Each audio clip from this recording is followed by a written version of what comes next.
Het lange wachten is voorbij.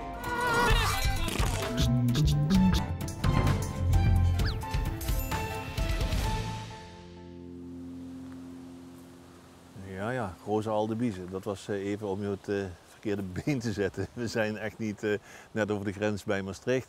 Nee, we zijn in Cascades Garden. En Cascades Manor, dat is het gebouw op de achtergrond. En deze roos die is naar Cascade genoemd. Dit is een ontzettende klimmer. Bewondering voor alles wat groeit en bloeit en een eigen functie had. Want dat was wat hij zo vreselijk interessant vond. Eigenlijk alles is er ergens vuur. Het is niet zomaar nergens vuur. Het is, elk insectje had ook weer zijn plantjes wat moet. En die plantjes die hebben dat insectje nodig om zich te kunnen voortplanten. En houdt ze door één dingetje goed weg, ja, dan stort zo'n systeempje in elkaar. En dat vond ik vreselijk fascinerend. We hadden al 2 virusinfecties op de Buxus, maar dit is het werk van het rupsje van de Buxusmot. Die Buxusmot, dat is een nachtvlinder, een prachtige vlinder trouwens, maar de Wanneer het echt niet anders ging, dan wordt er wel een bestrijdingsmiddel gebruikt, maar dat wordt dan wel immer biologisch. Het wordt nooit, wat ze vroeger DDT, ja dat mocht natuurlijk helemaal niet meer, maar glyfosfaat, dat kon ze ook helemaal niet, het woord kon ze al niet meer huren. En wat kun je er nou aan doen? Probeer de rupsen er dan uit te vangen, zet er af en toe een harde waterstraal op, zodat je de eitjes en nog achtergebleven rupsen wegspuit. Chillip, chillip. Chillip, chillip, chillip.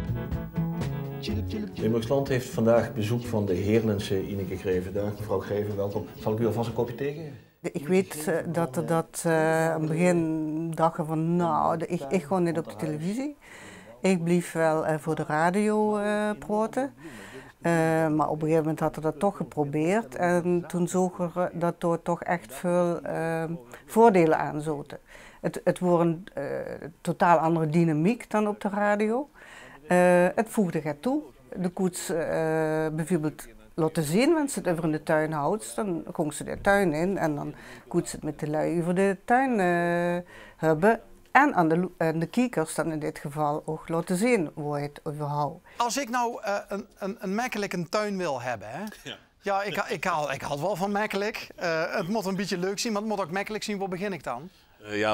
Als ze makkelijk is tegenwoordig, dan betekent dat vaak dat ze zo'n enorme grote kattenbak wil maken. Of van die grindbakken. Ja, dat betekent plat spuiten, waar ik al helemaal niet van hou. Dan anti-worteldoek leggen en door een lading steen erin. En als het goed is, mag er nog 1 buxus in de pot bijstaan. Het waren niet alleen volwassenen die norm loesten, maar ook kinderen. Hij schreef een jongske een antwoord op een quiz. Loesteraars die zelf op vakantie waren, die schreven vanuit Brazilië een kaartje van hier een groet vanuit Brazilië. Het is een hele andere wereld van planten, dieren en mensen. Ja, geweldig toch? Maar er waren ook lui die stuurden dan de foto met, wat natuurlijk heel handig was. En die stuurden dan foto's zoals dit.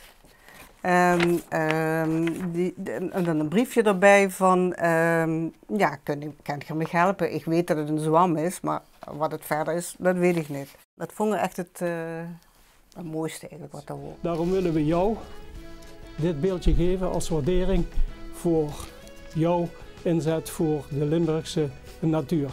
Ik doe het nog 20 jaar.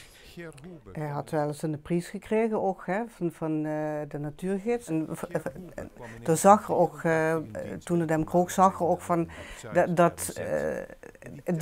die waardering, dat ik die dingen, niet voor de prijs, maar gewoon dat er weet dat lui ervan genieten dat er dat allemaal aan het doen is.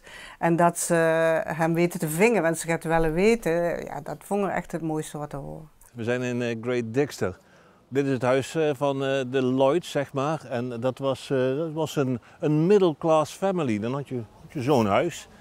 Laat staan als je bij de upper class behoorde. Mooi hè, die Engelse gieters. Mooie vorm is dat, hè. Het balanceert mooi als je moet gieten. En bovendien je kunt verrijken. Hè, daarvan zeggen ze het is ergonomisch gemaakt. Nou, vergeet het maar hoor, dat is helemaal niet zo. Want kijk, als je ver moet rijken, dit is echt niet ergonomisch, dat is veel te zwaar. Nee, die lange steel die zit eraan Omdat vroeger zo'n gieter gevuld moest worden uit de sloot.